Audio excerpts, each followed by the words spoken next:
नमस्कार साथियों, स्वागत है आप सभी का एजुकेशन विद नवीन में। और प्यारे साथियों, आज हम यहाँ पे एमटीएस एग्ज़ाम के लिए जीके जीएस के एक शानदार सेशन की साथियों यहाँ पे शुरुआत करने वाले हैं। तो साथियों, शुरुआत करने से पहले सेशन की आप सभी लोग वीडियो को लाइक करें, शेयर करें और साथियों अगर चैनल पर नए हैं तो प्लीज़ साथियों यहाँ पे चैनल को सब्सक्राइब भी करें। मेरे भाई, मैं आपको बताना चाहूँगा, देखो यहाँ से आपका जो 30 सितंबर से साथियों जो पेपर है स्टार्ट होने वाले हैं। बहुत सारे क्वेश्चन साथियों आपको हूबहू यहाँ पे आपकी आपके एग्ज़ाम शिफ्टों में आपको देखने को मिलने वाले हैं। चलो तो साथियों, यहाँ पे सेशन की शुरुआत करते हैं। सबसे पहले क्वेश्चन की बात करें तो क्वेश्चन है आपका यहाँ पे कि भारतीय नागरिकता किस प्रकार प्राप्त नहीं की जा सकती। यानी कि आपको बताना है साथियों यहाँ पे कि भारतीय नागरिकता किस प्रकार से प्राप्त नहीं की जा सकती। वंशानुक्रम, पंजीकरण, राज्य क्षेत्र का सम्मिलित होना, या साथियों यहाँ पे भारतीय बैंक में धन जमा करके। तो मेरे भाई ध्यान रखना है यहाँ पे वंशानुक्रम से भारतीय नागरिकता प्राप्त की जा सकती है, पंजीकरण से प्राप्त की जा सकती है, राज्य क्षेत्र का सम्मिलित होना बिल्कुल मेरे भाई यहाँ पे भी प्राप्त की जा सकती है। तो साथियों इस क्वेश्चन का राइट आंसर बनेगा डी ऑप्शन। ठीक है, यानी कि डी ऑप्शन साथियों आपका क्या हो जाएगा, राइट आंसर। यानी कि भारतीय बैंक में आप धन जमा करके भारतीय नागरिकता प्राप्त नहीं कर सकते। ठीक है, चलो साथियों यहाँ पे क्वेश्चन नंबर देखो, यहाँ पे 52 की बात कर लेते हैं कि भारत में नागरिकता की निम्नलिखित विशेषताओं में से कौन सी सही है। ठीक है साथियों, राज्य तथा राष्ट्र की दोहरी नागरिकता, राज्य की एकल नागरिकता, संपूर्ण भारत की एकल नागरिकता, भारत और अन्य देश की दोहरी नागरिकता।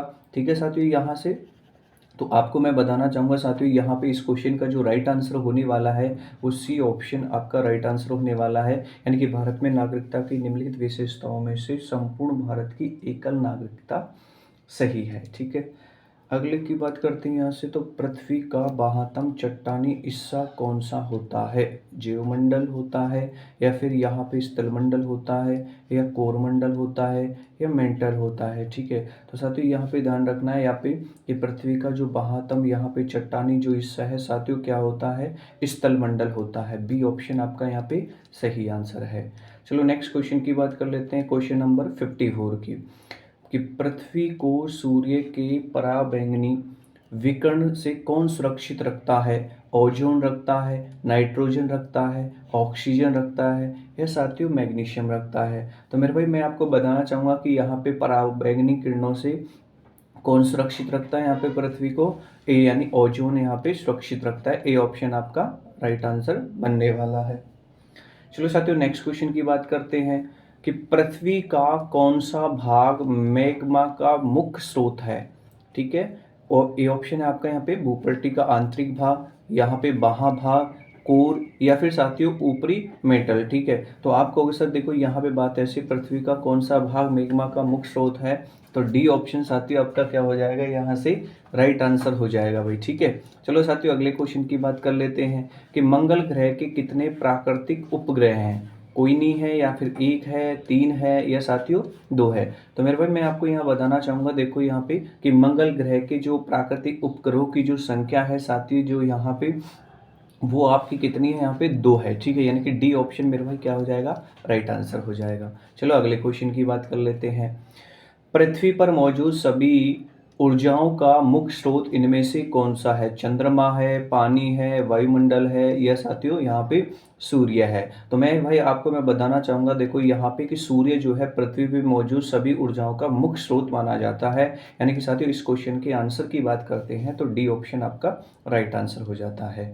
क्वेश्चन नंबर 58 की बात कर लेते हैं साथियों यहाँ से कि पूर्णिमा तिथि को पहला दिन मानते हुए किस दिन चंद्रमा अदृश्य हो जाता है। ठीक है, क्या 10वें दिन अदृश्य हो जाता है, 12वें दिन हो जाता है, या 13वें दिन अदृश्य हो जाता है, या फिर साथियों यहाँ पे 15वें दिन अदृश्य हो जाता है। तो साथियों इस क्वेश्चन का जो राइट आंसर बनेगा वो आपका डी ऑप्शन होने वाला है। चलो साथियों अगले क्वेश्चन की बात कर लेते हैं। ठीक है, एक महीने में कितनी बार आधा चंद्रमा दिखाई देता है। एक बार दिखाई देता है, 4 बार दिखाई देता है, 3 बार दिखाई देता है, या साथियों 2 बार दिखाई देता है। तो मेरे भाई मैं आपको बताना चाहूँगा कि एक महीने में आधा चंद्रमा हमें साथियों यहाँ पे 2 बार दिखाई देता है। यानी कि साथियों डी ऑप्शन हमारा क्या हो जाएगा, सही आंसर हो जाएगा इस क्वेश्चन का। चलो साथियों अगले क्वेश्चन की बात कर लेते हैं कि किस जनजाति में रसोई घर जिसे ताल बंगला कहते हैं पाया जाता है। कमार जनजाति में पाया जाता है, भुंजिया जनजाति में पाया जाता है, हल्बा जनजाति में पाया जाता है, या साथियों गौंड जनजाति में पाया जाता है। तो मेरे भाई यहाँ पे देखो रसोई घर जिसे ताल बंगला कहते हैं ये कौन सी जनजाति में पाया जाता है, तो आपको इसे भुंजिया जनजाति में पाया जाता है, यानी कि बी ऑप्शन साथियों आपका क्या हो जाएगा, यहाँ से इस क्वेश्चन का राइट आंसर हो जाएगा।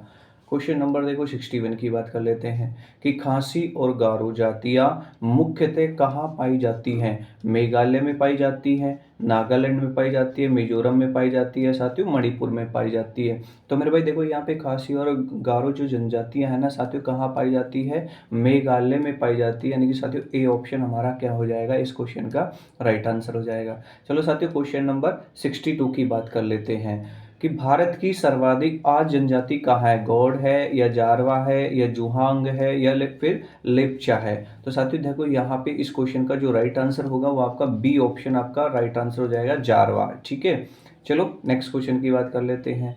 सरहुल त्योहार कौन सी जनजाति मनाती है।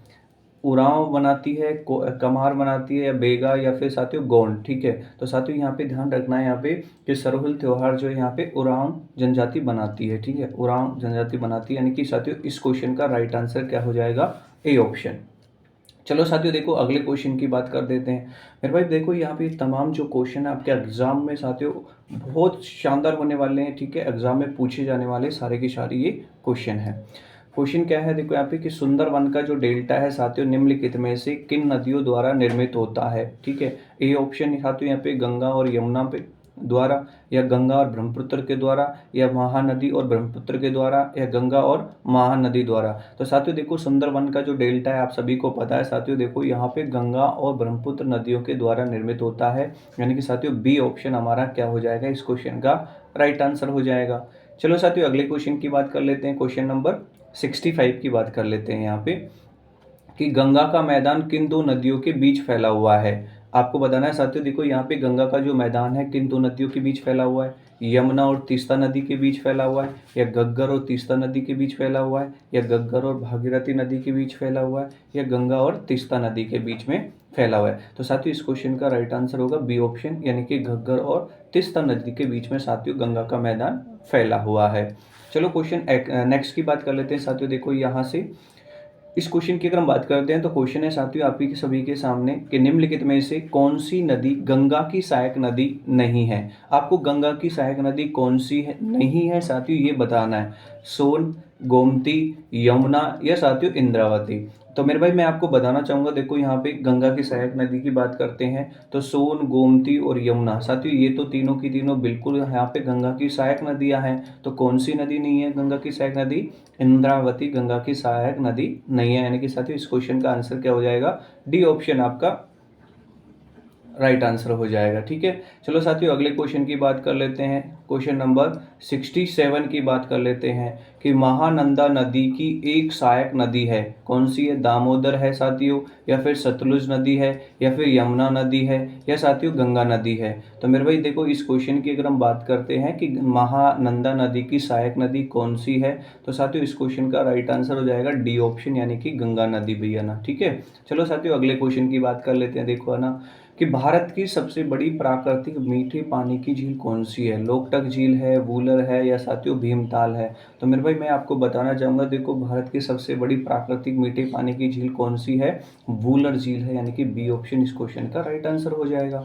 चलो अगले क्वेश्चन की बात कर लेते हैं कि सर्वाधिक प्राचीन पुराण कौन सा है, मत्स्य पुराण है, विष्णु पुराण है, नारद पुराण है, या साथियों वामन पुराण है। तो मेरे भाई ध्यान रखना यहाँ पे सर्वाधिक प्राचीन जो पुराण है वो कौन सा पुराण है, मत्स्य पुराण है, यानी कि ए ऑप्शन क्या हो जाएगा आपका यहाँ से सही आंसर हो जाएगा। चलो साथियों क्वेश्चन नंबर 70 की बात कर लेते हैं कि निम्न में से कौन सा उपवेद नहीं है, धनुर्वेद, शस्त्रशास्त्र नहीं है, या आयुर्वेद, या फिर योग वेद। तो साथियों इस क्वेश्चन का आंसर क्या हो जाएगा, डी ऑप्शन, यानी कि योग वेद साथियों यहाँ पे उपवेद नहीं है। चलो अगले क्वेश्चन की बात कर लेते हैं।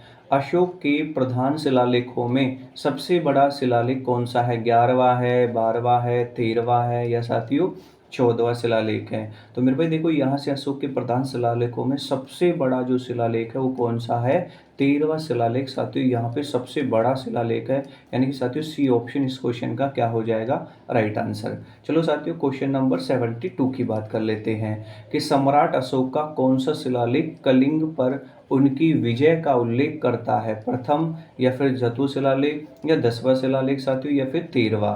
तो मेरे भाई इस क्वेश्चन का जो राइट आंसर होगा वो कौन सा हो जाएगा? 13वां शिलालेख भाई, ठीक है, यानी कि डी ऑप्शन आपका सही आंसर है। क्वेश्चन नंबर देखो, अब नेक्स्ट की बात करते हैं। अशोक के कौन से शिलालेख में ब्राह्मी लिपि का प्रयोग नहीं किया गया था? सारनाथ में या शहबाजगढ़ी में या धौली में या इनमें से कोई नहीं? तो साथियों इस क्वेश्चन की आंसर की बात करते हैं तो बी ऑप्शन यानी कि शहबाजगढ़ी में प्रयोग नहीं किया गया था। बी ऑप्शन इस क्वेश्चन का सही आंसर बन जाएगा। नेक्स्ट क्वेश्चन की बात करते हैं, निम्नलिखित में से कौन सा गवर्नर जनरल ठगी प्रथा के उन्मूलन से संबंधित था? यानी आपको क्या बताना है साथियों, देखो यहाँ पे कि ऐसा कौन सा गवर्नर जनरल है जो ठगी प्रथा के उन्मूलन से संबंधित था? लॉर्ड कॉर्नवालिस या लॉर्ड विलियम बेंटिक या लॉर्ड चार्ल्स मेटकॉफ या हेनरी होर्डिंग? तो आपको बताना है साथियों यहाँ पे राइट आंसर, तो बी ऑप्शन आपका राइट आंसर हो जाएगा, यानी कि लॉर्ड विलियम बेंटिक था। चलो अगले क्वेश्चन की बात कर लेते हैं। निम्नलिखित में से कौन सा बंगाल का अंतिम गवर्नर जनरल था? विलियम बेंटिक था, वॉरेन हेस्टिंग था या लॉर्ड कॉनिंग था या साथियों लॉर्ड वेलेस्ली था? तो साथियों इस क्वेश्चन का राइट आंसर क्या हो जाएगा? बी ऑप्शन आपका क्या है साथियों? राइट आंसर है। तो साथियों इस तरीके से हमने टॉप यहाँ पे 25 क्वेश्चंस मैंने आपको यहाँ पे सोल्व करवाए हैं साथियों, जो आपके एग्जाम में बहुत ही शानदार महत्वपूर्ण इंपॉर्टेंट क्वेश्चन होने वाले हैं, ठीक है। तो देखो साथियों यहाँ पे हमारी जो क्वेश्चंस की सीरीज है वहाँ उस क्वेश्चन की सीरीज जीके जीएस के साथियों हम 75 कंप्लीट क्वेश्चन करवा चुके हैं। अगर आपने इससे पहले की 2 वीडियो नहीं देखी हैं साथियों तो आप उनको जाके भी देख सकते हैं। तो साथियों अगर वीडियो आपको अच्छी लगी तो वीडियो को लाइक करें, शेयर करें, और अगर साथियों आप चैनल पर नए हैं तो साथियों चैनल को सब्सक्राइब भी करें। थैंक यू, आप सभी का बहुत बहुत धन्यवाद हमसे जुड़ने के लिए।